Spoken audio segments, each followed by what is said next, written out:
What Yeah. else are you gonna do? You're stuck in the house at night. Now watch this segue. Okay. Robert's really practicing his intros and segues. Jokes. He's done a pretty good job. Love that.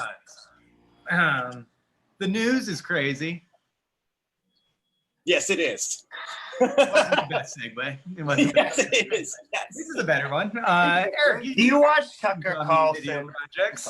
Joe has also been making comedy video projects, a sketch group, Young UnProfessionals. Joe, do you want to give some of the background of the group? I know you recorded before quarantine, but released during.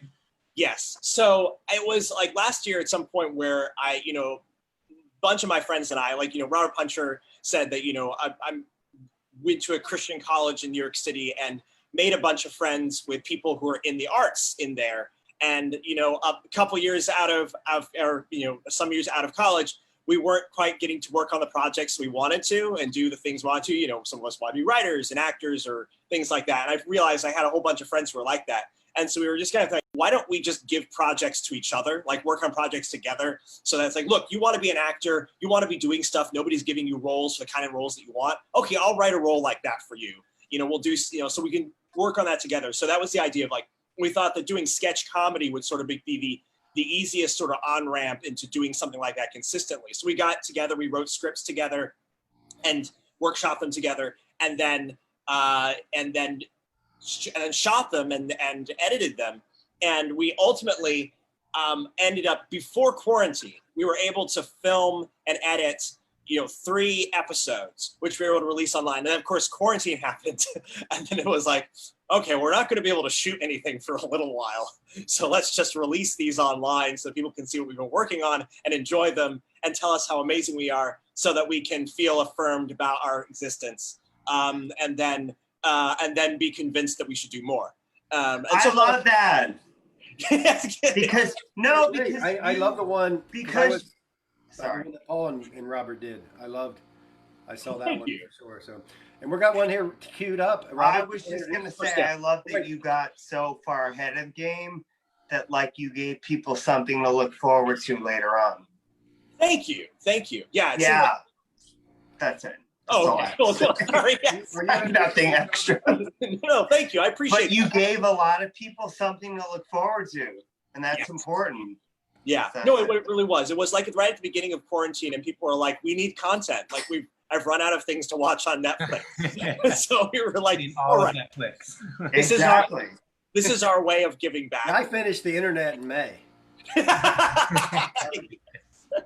Hilarious. Well, including this video that we are about to play by the Young Professionals. Yes. Young Yes. UnProfessionals. The Young UnProfessionals. Yeah, we took a long time workshopping that name. That was the thing that took the longest out of anything. You know what? You should have named it. I remember I was involved in that stage of it. There was a list of, it felt, I don't want to overshoot it, but it was at least 20 names. It felt like it was 20 and 40 names that were tossed around for this group. Yes. I think the Aric Groom's group wasn't one of them.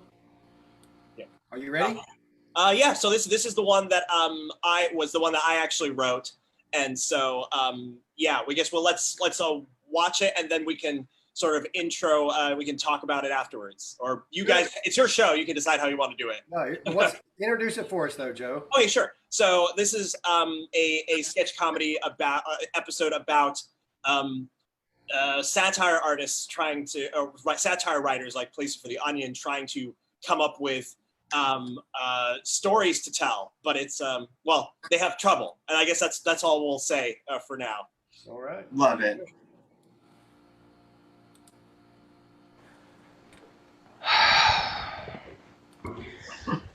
Joe said we got to write one more article before we can leave. Come on. We're a satire website, not a post office. The people will live without one more article. Your mom can live without one article. See? We're doing your mom jokes. Your mom jokes. Dude, you gotta get us out of here. Come on, guys. It's one article. You guys are the best. Right? I'm sure we could come up with something. How about something on politics? We've been trying politics. That's the thing, man. Anytime we try to parody them, it turns out that something just as crazy, if not crazier, has already happened. Hey, what about something where all those absurd personalities keep going to DC and making policy decisions, you know? Like, President brings in Kanye to advise him on prison reform. I like it. Yeah? That actually happened. Seriously? Yeah, according to this, Kanye West did actually visit the president to advise on criminal justice reform. See what I mean? Okay, how about the crazy laws they try to pass? Banning cow farts to combat global warming. That's perfect. No, they've done that too. It was weird. Okay. No more politics. Let's switch to culture. Why don't we make fun of like how everyone's sensitive nowadays? Okay. Protest march canceled for being too white. I like it. I like it too. Okay. So, you guys typed that up? I'm gonna go home. Hold on. What? Apparently they did cancel a women's march protest because it was too white. Seriously? Yeah, it says it right here. Well, I'll be darned. Come on. All right. Just spitballing here. But what about Church of Satan sues because of how it's depicted on television? That's perfect. Except Don't you dare. the Church of Satan sued Sabrina over using their likeness. Okay, I got it. I remember a story about a 30-year-old man suing his parents for kicking him out of the house. What if we did something along the lines of that? Man sues parents for giving birth to him. Yes! Wait. Sorry, guys. No! No! No! Okay. I heard a story about a 60-year-old man who identified as a 20-year-old man so he could date younger women. Oh, yeah. That's good. Too bad that's taken. How about a grown man identifying as a 6-year-old to get away from his wife and kids? Perfect! Perfect. Happened. No. Seriously? Yeah, and some people adopted him. Stop. And they let him play with their kids. Oh, God. Nathan, I swear, if you say one more thing, I'm going to kill you. Don't blame me, blame the Google. How about this? Man identifies as a goat. Happened. Man identifies as dragon. Happened. Man identifies as a vampire. Happened. Oh, son of a... In their defense, they really want to distinguish themselves from the fake vampires trying to pass themselves off as real vampires. Because, you know, fakeness is a disease. Why don't we move over to technology, right? Technology taking over people's lives. People are married to their computers. We have somebody literally marry his computer. I like.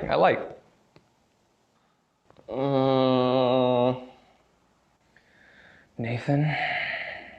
A Japanese businessman married his hologram assistant. Oh, come on! A robot runs for mayor. That actually happened. Robot becomes racist. I saw that one. It was by reading Twitter.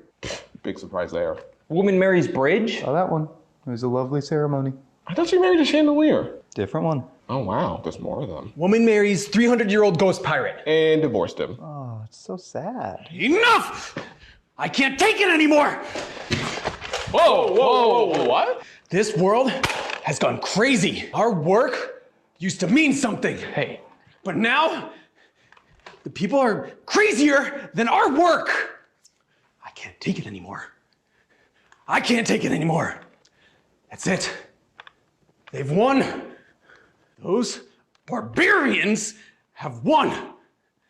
And now, all that's left is to end it all. Wait. That's it. That's it. What's it? This. Don't you see it? It's perfect. World becomes so crazy, satire staff can't parody it, so they kill themselves. That's perfect. Right? It makes a real point about how we all feel living in this crazy world that's beyond satire, and it's still satire. Yeah. But for it to work, you can't actually kill yourself, because then it wouldn't be satire, and we can't go home. So put down the plastic That's right. toy gun. You're in a love cubby. Someday we'll find it. Put it down. The rainbow Yeah. connection. We're all here together. Trust us. All of Proud us of here you. working all together. right. You're part of the team, pal. Yeah. You're part of it. We're You're the all right. main We're- pillar. we can point together. Wait. Ow! Dude, what the hell? I feel better. It's a Nerf gun. Yeah, walk it off. Come on, guys, that really stung. All right, let's rate this thing and get out of here. That's it. We got it. Had to go and shoot the only black guy in this office, I Can't say. pull that trope every time. Yes, I can. How fun. Hey, kids. Hey. I love it. So Is it that okay if I laugh at my own sketch? No, I think that's that's the same issue. I genuinely enjoy it though. Like that's one of the. I think you should make art that you like, right? Yeah, exactly. Yeah. Any So, yeah. comedy content you make, you're going to think is funny. Like, Yeah. and if not, don't make it. Like, don't, That's fair. That's very fair. so a lot of people, I think people do that. I think people like create content because they think the crowd will like it instead of doing, to go back Yeah. to Steve at the beginning, doing what's genuine to them. And to No, their- that's fair. It's good. So with that thought, what was the inspiration for this, Steve? Steve, Joe? So yeah, it was definitely like, you know, I listen to too much news, and I read too much news, and I'm on social media too much, and all of those things, and so there's definitely, I was feeling, and I was seeing that a lot of other people were feeling, the fact that the world was getting too crazy into satire, like things that you were like, oh, this will never happen, or people would make fun of or make jokes about, like, you know, just like last year. It's like, oh no, this is a legitimate news story now. Like, you know, it's like you can't say, oh, you know, like, well, what's you know, every time somebody says like, oh, well, if you do this, it will lead to this. Like, no, that won't lead to that. This is something that's already happening. And so just trying to find a way, because I like to make comedy. For me, my favorite kind of comedy is taking something that's real and, you know, finding a funny way to comment on it or talk about it. So I like satire. Satire is some of my favorite kind of humor. And so the idea of doing something really meta, which is satire people trying to make satire, but they can't because the real world, it just appealed to me. And I thought it would be a way to be real and topical without being partisan, which is something that oftentimes gets people into trouble when they're trying to be political. And so I thought that, so I was really happy. Well, be bipartisan. It helps. Yeah, you know, so exactly, yeah. So that was the thing I tried to do with that. And then, but then always the trouble is coming up with the third act payoff, where it's like, okay, you have the joke, so how do you pay off the joke? And once I figured out how to pay off the joke, then I was like, okay, I've got an actual sketch here. Yeah, no, I love I never saw the turn on the head coming. Good, yes. I think but once I had read the sketch and we went into filming it, I remember there being a lot of discussion, debate on how real of a gun to Yes. how did you pull that off? Yeah, That was- I think that was kind of the most debated thing about that whole sketch. The one thing, that was the thing, is that everybody liked it, but everybody was really uncomfortable with the you know, the attempted suicide, and was like, and I understood that. And I was like, but I also like really liked it. So eventually we were like, okay, like, why can't we have to be a Nerf gun? Right. And that became the perfect compromise, to be like to blunt the edge of that a little bit. Yeah. And so which is really funny, because I'm always accused of being like a really clean cut, like, you know, goody two shoes guy, but I was like, no, you have to have the dark ending. But yeah, so that was a hotly debated part of it.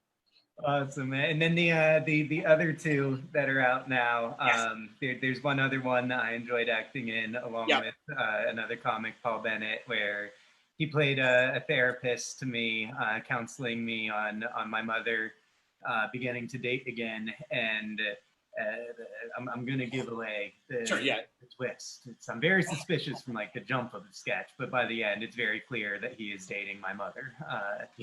That's a fun Just one. don't give away the ending, Robert. Don't give away Well, the ending. if you know it like about almost at the beginning of the sketch. Yeah, no, it's pretty obvious. But I like that. That was really good. That was fun.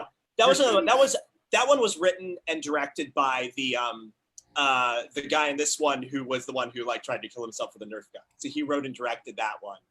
And the one we just watched, that was your writing, your directing as well. Yes, and so it was true. Like the therapist one was really a lot of fun, and the struggle with that one was to make sure that the therapist didn't seem creepy, and it was just like, and was like really friendly and good. It's like, but it worked out really well. That's honestly many people's favorite sketch we've done. the therapist one. And so No, it was really good. yeah, What's so I'm glad next you guys for you? liked it a lot. Yeah, I'm glad you guys have enjoyed them. Yeah. But I mean, you've been doing films for a while. What's the next thing? What's the big thing that you're afraid to tell someone about? That you So right now I am working on a screenplay for my first feature film. okay. And so that is that I'm keeping close to my chest right now because I'm really excited about it, and there's a really good idea behind it. And so I'm trying to finish it. I'm trying to finish it now so I can get started on production on it, you know, and rest of pre-production and stuff like that, you know, by the end of this year. And so trying to work on that. Also, as you know, Robert Puncher alluded to, I now have a podcast called The Overthinkers. That we're on I think we're on episode 13 now.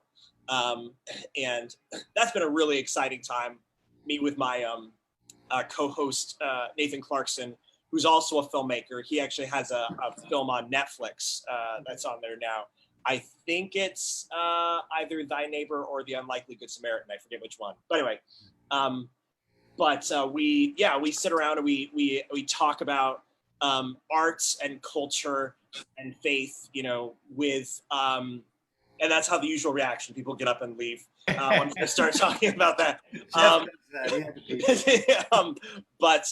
we talk about those things, and we thought that it was, you know, a podcast. We wanted to do a new podcast, not just because we thought that the world needed two straight white men to talk more about, we needed that representation to talk about what their thoughts on things, but because we really we wanted to talk about culture and the arts and stuff like that from a perspective we weren't really seeing a lot of times. Now we wanted to talk about it from perspective with like all the resources that sort of as modern people we have, with, you know, using religion, using like thousands of years of philosophy, using, you know, our own experiences as artists, and bring that together. Because a lot of times when I see podcasts about the arts, a lot of them sort of sound the same. They all seem to kind of agree with each other to a certain degree.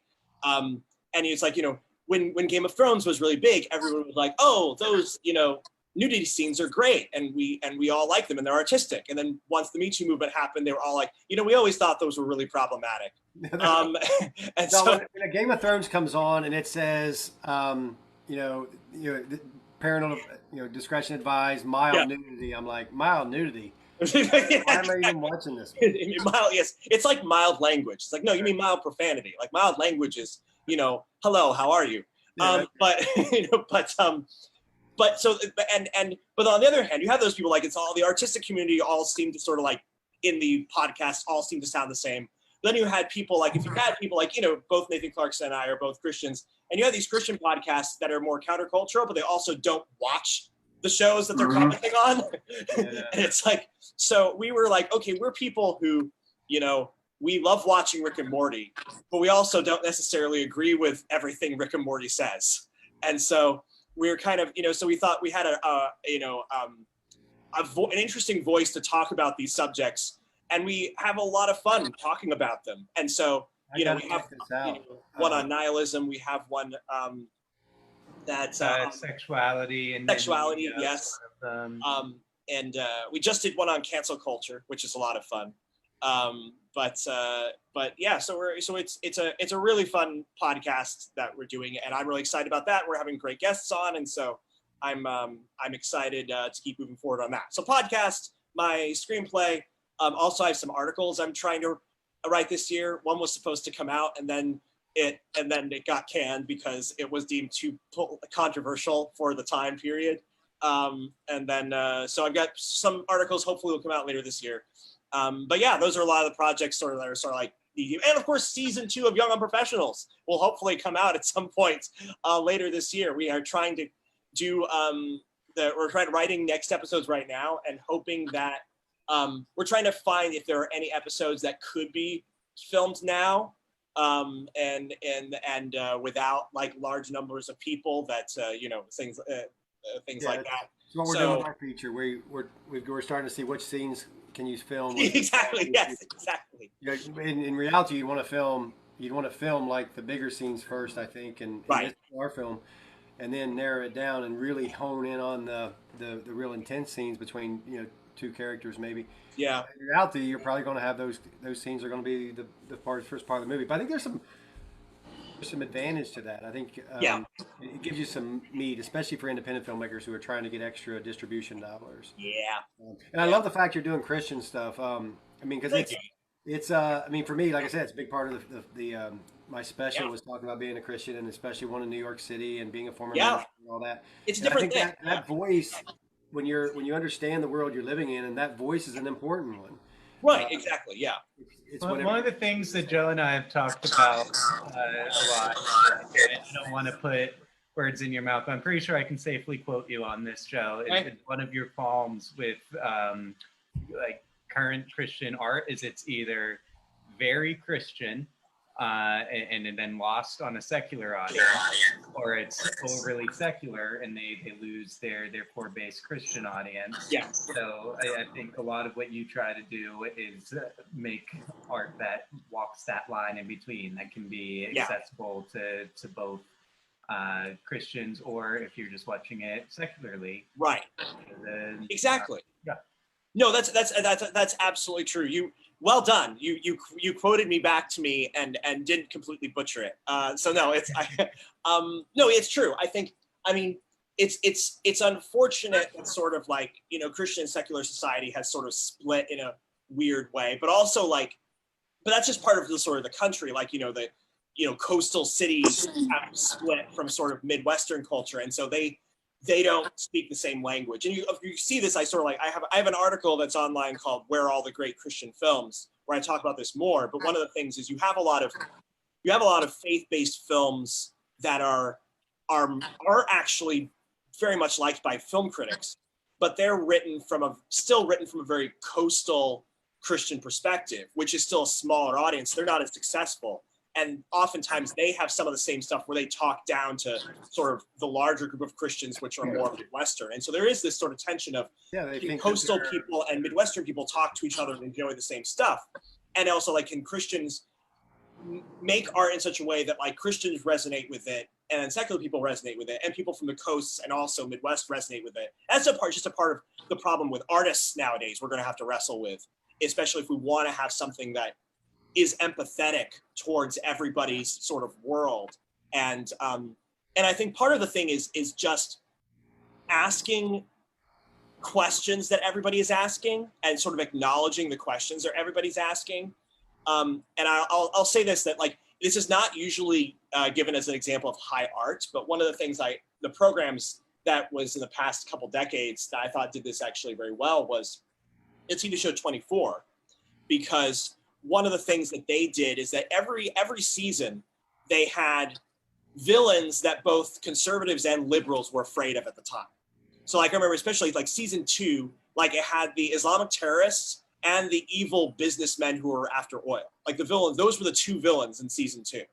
And they kept doing that season after season, where it's like, okay, whatever whatever you're afraid of, we are going to affirm that that's worth being afraid of.